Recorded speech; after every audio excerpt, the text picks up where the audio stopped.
ஜனவரி மாதம் 27ஆம் தேதி, பொதுக்காலத்தின் 3ஆம் வாரம், செவ்வாய்க்கிழமை. முதல் வாசகம். சாமுவேல் 2ஆம் நூலிலிருந்து வாசகம். அதிகாரம் 6, இறை வசனங்கள் 12 முதல் 15, 17 முதல் 19.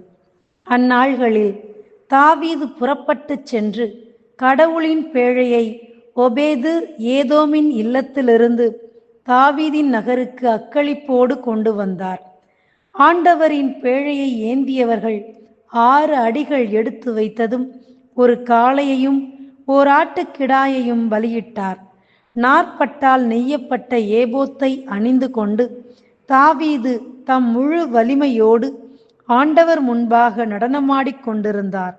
தாவீதும் இஸ்ரேல் வீட்டார் அனைவரும் ஆரவாரத்தோடும் எக்கால முழக்கத்தோடும் ஆண்டவரின் பேழையை கொண்டு வந்தார்கள். ஆண்டவரின் பேழையை கொணர்ந்து அதற்கென நிறுவிய கூடாரத்தின் நடுவில் அதை வைத்தார்கள்.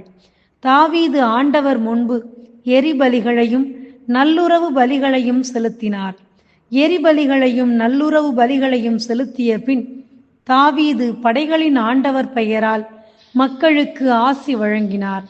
பிறகு தாவீது ஆண் முதல் பெண் வரை மக்கள் அனைவருக்கும் இஸ்ரேல் கூட்டம் முழுவதற்கும் ஆளுக்கொரு அப்பத்தையும் பொரித்த இறைச்சியையும் திராட்சை பழ அடையையும் கொடுத்தார்.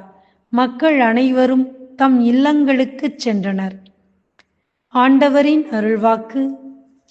இறைவா, உமக்கு நன்றி. நற்செய்தி வாசகம்.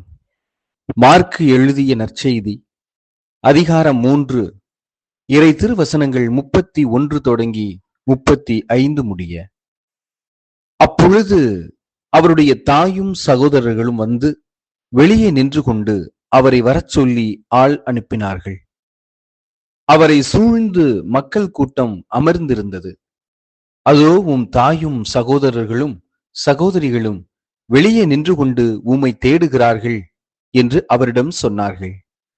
அவர் அவர்களை பார்த்து, என் தாயும் என் சகோதரர்களும் யார் என்று கேட்டு தம்மை சூழ்ந்து அமர்ந்திருப்பவர்களை சுற்றிலும் பார்த்து, இதோ என் தாயும் என் சகோதரர்களும் இவர்களே, கடவுளின் திருவுளத்தை நிறைவேற்றுபவரே என் சகோதரரும் சகோதரியும் தாயும் ஆவார் என்றார்.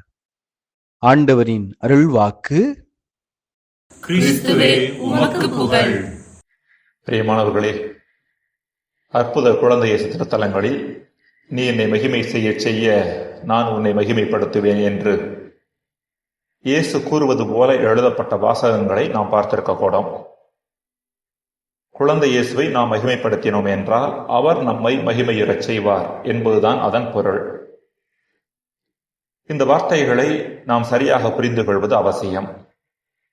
அதாவது, இயேசுவை வெறும் வார்த்தைகளால் புகழ்ந்து மகிமைப்படுத்தி அல்லது ஆலயத்திற்கு நன்கொடை வழங்கி அவரை மகிழ்ச்சிப்படுத்தி விட்டோம் என்றால், அவர் நம் வாழ்வை நலன்களால் நிரப்புவார் என்று எண்ணினோம் என்றால் அது சரியான புரிதலாக இருக்க முடியாது.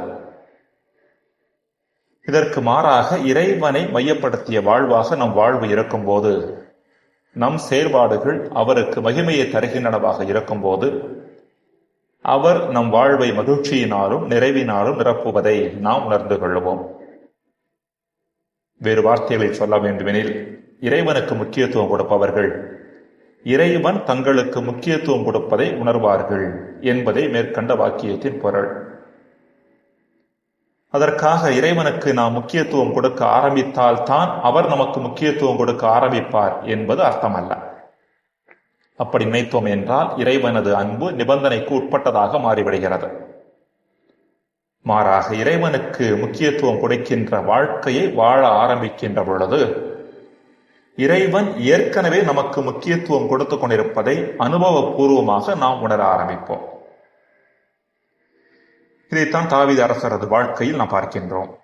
உடன்படிக்கை பேழையை இஸ்ரேலின் பெரியவர்கள் தூக்கி கொண்டு வந்தபோது அவர் அதன் முன்பாக தான் ஒரு அரசர் என்று கூட எண்ணாமல் கூச்சமில்லாமல் அதன் முன்பாக நடனமாடியதாக இன்றைய முதல் வாசகத்தில் நாம் பார்க்கின்றோம்.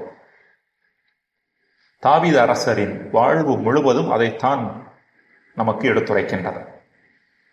ஒரு பக்கம் மனித பலவீனங்கள் அவ்வப்போது ஊடாடினாலும் அவரது ஒட்டுமொத்த வாழ்வு யாவே இறைவனுக்கு முக்கியத்துவம் கொடுக்கக்கூடிய வாழ்வாக இருந்தது. எனவேதான் அவர் மற்ற அரசர்களை விட அதிகமாக யாவே இறைவனால் ஆசீர்வதிக்கப்பட்ட அரசராக கருதப்பட்டார். இஸ்ரேல் வரலாற்றில் மாபெரும் அரசராக கருதப்படுகின்றார். இன்றைய நற்செய்தியில் நம் வாழ்வானது கடவுளுக்கும் அவரது திட்டங்களுக்கும் முக்கியத்துவம் கொடுக்கக்கூடிய வாழ்வாகத்தான் இருக்க வேண்டுமையுடைய சொந்த திட்டங்களுக்கு முக்கியத்துவம் கொடுக்கக்கூடிய வாழ்வாக இருக்கக்கூடாது என்கின்ற செய்தியை இறைமகன் இயேசு தருகின்றார். கடவுளுடைய திருவுளத்தை செயல்படுத்துகிறவர்களே தன் தாயும் தந்தையும் சகோதரரும் என்கின்றார். அன்புக்குரியவர்களே, தனக்கும் தன் விருப்பங்களுக்கு முக்கியத்துவம் கொடுத்து பிறரையும் இறைவனையும் புறந்தள்ளி வாழும் மனிதர்கள் முதலில் மகிழ்ச்சியானவர்கள் போல தெரிந்தாலும் காலப்போக்கில் வாழ்வின் மட்டில் கசப்புணர்வும் வெறுமை உணர்வும் கொள்ள ஆரம்பிக்கின்றனர். இதற்கு மாறாக இறைவனுக்கும் பிறருக்கும் முக்கியத்துவம் கொடுத்து தங்களது சொந்த விருப்பங்களை புறந்தள்ளி வாழ்பவர்கள் தொடக்கத்தில் கஷ்டப்பட்டாலும் காலப்போக்கில் நிறைவையும் நிம்மதியையும் அறுவடை செய்திருக்கின்றார்கள். இஸ்லாமியர்களது புனித நூலான திருக்குர்ஆனில் இவ்வாறு சொல்லப்பட்டிருக்கின்றது: நாளை நான் இதை செய்யப் போகிறேன் என்று சொல்லாதே, கடவுள் விரும்பினால் நான் இதை செய்வேன் என்று சொல் என்று சொல்லப்பட்டிருக்கிறது. நம் வாழ்வில் நாம் செய்யும் செயல்களை இறைவனது விருப்பத்தோடு இயைந்து செய்ய வேண்டும் என்பதே இறைவன் சொல்லக்கூடிய செய்தியாக இருக்கின்றது. ஜெபம். இறைவா, உம் விருப்பமே எம் வாழ்வின் மகிழ்ச்சியின் ரகசியம் என்பதை நாங்கள் உணர வரம் தாரும். ஆமென்.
கொடுத்த